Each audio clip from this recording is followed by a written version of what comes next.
naye lwaki abakatoliki basaba abatuukirivu okubasabira? Si bafu?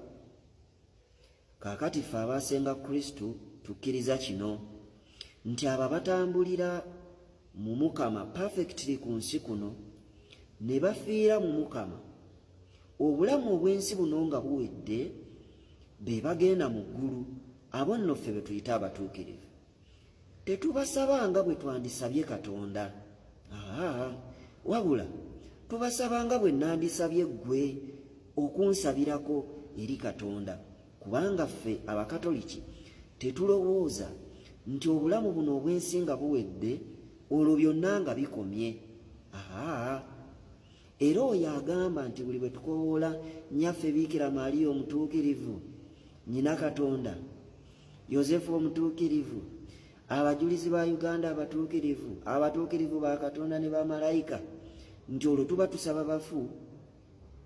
Either you don't believe in the afterlife or you are just misguided bambi. Those who are in heaven, they are not dead.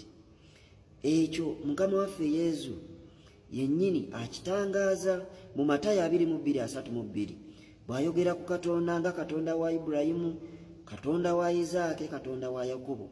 Awo wennyini waatugambira nti Katonda nno si wa bafu wabula wa balamu, so nga kyali kirabibwa n'ayonka nti bano be yali ayogerako baali baafa dda, kwe kwagala okitangaaza.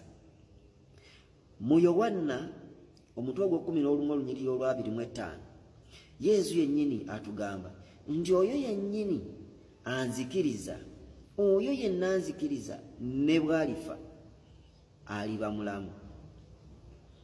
Abafiira mu Mukama, therefore they are not dead per se. Ekirala, those who are in heaven, they are aware of us here on earth. Bamanyi bulungi ekigenda mu maaso. Bw'osoma mu kitabo ky'okubikkulirwa omutwe ogw'omukaaga olunyiriri olw'10 n'okweyongerayo, we see those in heaven asking God to take a specific action on earth. Basaba Katonda abeeko kyakola ku nsi. Still, essala z'abo abali mu ggulu, they are powerful, they are stronger than ours. Why? Because Scripture tells us that sin hinders prayer. But those who are in heaven, they are perfectly righteous, they are without sin, batuukirivu.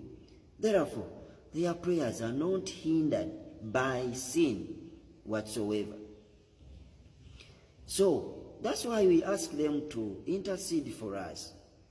It's very similar to perhaps a person asking a friend to pray for him or her, because we believe we are one body.